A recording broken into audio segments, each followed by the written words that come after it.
Hello each and everyone, my name is Deepali. Welcome to good classes. आज हम इस video में पढ़ेंगे लेट्स एक्सप्लोर के कुछ क्वेश्चन आंसर्स को करने वाले हैं. ये कहाँ पे दिए हुए हैं? चैप्टर 2 ओशन एंड कॉन्टिनेंट्स में दिए हुए हैं. जो हम टॉपिक कर रहे थे, कौन सा टॉपिक कर रहे थे हम? The distribution of water and land on the earth. ये वाला टॉपिक कर रहे थे. पिछली वीडियो में हमने पढ़ लिया था, लेकिन लेट्स एक्सप्लोर के क्वेश्चन आंसर नहीं किए थे. तो आज हम इस वीडियो में लेट्स एक्सप्लोर के क्वेश्चन आंसर को करेंगे. ठीक, तो देखिए सबसे पहले क्या है, What are the circular lines in each map called? Map के ऊपर जो सर्कुलर लाइंस होती हैं उन्हें क्या कहा जाता है? दूसरा, एंड डू यू नो, क्या आपको पता है what the lines radiating out of the two poles are called? और क्या रेडिएटिंग लाइंस जो टू पोल्स पे जो लाइन जारी होती हैं एक छोर से दूसरी छोर की तरफ, उन्हें क्या कहा जाता है? तो आंसर क्या होगा आपका? Latitudes are circular lines. Latitude क्या होती है? सर्कुलर लाइन होती है. देखिए हमारा जो अर्थ होता है, ग्लोब इस तरीके से होता है, और मैंने आपको बताया था ये क्या होता है? इक्वेटर. ठीक है, ये क्या है? लैटिट्यूड है. इस तरह की लाइंस जो होती है ना, जो पैरेलल होती है एक दूसरे के और नॉर्थ पोल से साउथ पोल की तरफ जारी होती हैं, उन्हें क्या कहते हैं? हम लैटिट्यूड कहते हैं. सर्कुलर होती है, ये गोल होती है, मतलब सर्कल होता है ये पूरा का पूरा. अर्थ पे सबसे बड़ा सर्कल होता है और नॉर्थ पोल और साउथ पोल तक जाते जाते सारे सर्कल क्या होते हैं? छोटे छोटे होते चले जाते हैं. ठीक, दूसरा देखिए, दूसरा क्या है?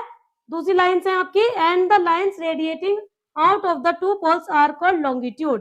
तो लॉन्गिट्यूड, दो पोल से लाइन जो जा रही है उन्हें क्या कहते हैं? लॉन्गिट्यूड कहते हैं. इन्हीं से ही देखिए, ये नॉर्थ पोल मैंने बताया आपको, ये साउथ पोल है. अब ये लाइन यहाँ से यहाँ तक जाती है, उनको क्या कहते हैं? उनको कहते हैं लॉन्गिट्यूड. विच हेमिस्फीयर होल्ड्स मोर वाटर? कौन सा हेमिस्फीयर ऐसा है जो सबसे ज्यादा पानी होल्ड करता है? सबसे ज्यादा पानी कौन से हेमिस्फीयर पे है? मैंने बताया था, ये जो हमारा जो पृथ्वी है ये नॉर्थ पोल है, नॉर्थर्न हेमिस्फीयर है, और ये साउदर्न हेमिस्फीयर है. ठीक है, ठीक. तो देखिए सबसे ज्यादा जो पानी है वो कहाँ पर है? पिछली वीडियो में भी हमने देखा था, सबसे ज्यादा पानी कहाँ पर था?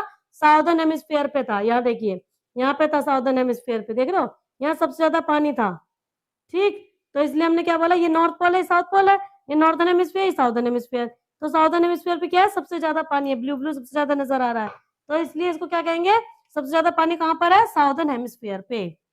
अब देखिए थर्ड क्वेश्चन क्या आपका? What do you think could be the approximate proportion of water to land in the northern hemisphere? Northern hemisphere पे ये पूछ रहे हैं कि कितने अप्रोक्सीमेट, कितना प्रोपोर्शन ऑफ पानी है और कितने प्रोपोर्शन में धरती है. ठीक, और साथ के साथ क्या बोल रहे हैं कि साउदर्न हेमिस्फीयर का भी बताओ कि कितना उसका प्रोपोर्शन है, किस चीज का? लैंड का और वाटर का, और डिस्कस करो अपने ग्रुप्स में. ठीक है, तो इसका आंसर क्या होगा? आंसर होगा, in the northern hemisphere the proportion is approximately 60% water to 40% land. अब देखिए जो नॉर्दर्न हेमिस्फीयर है ना, ये जो नॉर्दर्न हेमिस्फीयर है, यहाँ पे क्या है? सबसे ज्यादा धरती है, मतलब लैंड का पार्ट ज्यादा है, सबसे ज्यादा. तो लैंड का पार्ट जो है सबसे ज्यादा है, तो यहाँ पे क्या है? 60% ही पानी है और 40% हमारी लैंड है. क्या है? 40% लैंड है. कहाँ पे? नॉर्दर्न हेमिस्फीयर में. ठीक, और देखिए साउदर्न हेमिस्फीयर में क्या है? साउदर्न हेमिस्फीयर में 80% वाटर है, मतलब 20% ही लैंड है यहाँ पे साउदर्न हेमिस्फीयर में. ठीक है, और ज्यादातर क्या है यहाँ पे? सिर्फ पानी ही पानी है. 20% ही लैंड है और बाकी सारा का सारा क्या है? यहाँ पे पानी ही पानी है. अब आपका फोर्थ क्वेश्चन क्या है? Are all the oceans connected with one another? क्या सारे ओशियंस जो है एक दूसरे से कनेक्टेड है, और या फिर सारे एक दूसरे से अलग अलग हैं? तो आपका क्या जवाब होगा? यस, ये सारे एक दूसरे से कनेक्टेड हैं विद वन अनदर. क्यों? देखिए पहली बात तो ये देखिए कौन कौन से ओशियन है. पैसिफिक ओशियन जो सबसे बड़ा है, Atlantic ocean, Indian ocean, Antarctic ocean जो साउदर्न में है, और आर्कटिक ओशियन जो सबसे छोटा है और नॉर्थ पोल की तरफ है. ओशियन जो है एक दूसरे से जुड़े हुए हैं, जैसे अटलांटिक ओशियन, अंटार्कटिक ओशियन, ये सारे क्या है? एक दूसरे से जुड़े हुए हैं. इनका क्या है? सिर्फ नाम अलग अलग है, लेकिन ओशियन सारे एक ही हैं. जैसे मान लीजिए चिंकू नाम का एक लड़का है, उसको स्कूल में कुछ और बुलाते हैं, उसकी मम्मी पापा उसको कुछ और बुलाते हैं प्यार से, उसके जो दोस्त हैं उसको कुछ और बुलाते हैं नाम से, लेकिन चिंकू तो चिंकू ही रहेगा. अलग अलग नाम कहने से वो बदल तो नहीं जाएगा. इसीलिए क्या है, सारे ओशियंस जो है वो सारे एक दूसरे से जुड़े हुए हैं. बस क्या है, हम लोगों ने जहां जहां पे देखे उनका नाम अलग अलग रख दिया.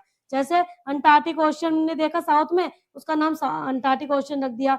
नॉर्थ में देखा तो उसका नाम आर्कटिक ओशियन रख दिया. इस तरीके से हमने सभी ओशंस के नाम अलग अलग कर दिए, लेकिन सारे ओशंस क्या हैं, एक दूसरे से जुड़े हुए होते हैं। अगर आप एक नाव में बैठे हो और पैसिफिक ओशन से अटलांटिक ओशन जाना चाहते हो, तो आप आराम से चले जा सकते हो बिना धरती को टच किए। आप पैसिफिक ओशन से अटलांटिक ओशन जा सकते हैं। यहाँ पर है हमारा, ये है हमारा पैसिफिक ओशन, और पैसिफिक ओशन से हमें कहाँ जाना है, अटलांटिक ओशन तक जाना है। तो आप कहीं ना कहीं आपको रास्ता मिल ही जाएगा, क्योंकि ये सारे एक दूसरे से कनेक्टेड है, ये सारे जुड़े हुए हैं, तो आप आराम से अटलांटिक ओशन तक पहुंच जाओगे। तो यही इसी वजह से क्या बोला गया है, इसी वजह से बोला गया है ये सारे एक दूसरे से जुड़े हुए होते हैं, बस नाम अलग अलग होते हैं। आगे बात आपको समझ, और ये ध्यान जरूर रखना, पैसिफिक ओशन जो है सबसे लार्जेस्ट ओशन होता है, और आर्कटिक ओशन जो होता है वो सबसे छोटा होता है, क्योंकि कॉम्पिटिटिव के एग्जाम्स में ये क्वेश्चन पूछे जाते हैं। ठीक है, तो अगर आपको ये वीडियो अच्छी लगी हो तो प्लीज लाइक एंड सब्सक्राइब करना ना भूलें। Good done classes, thanks for watching.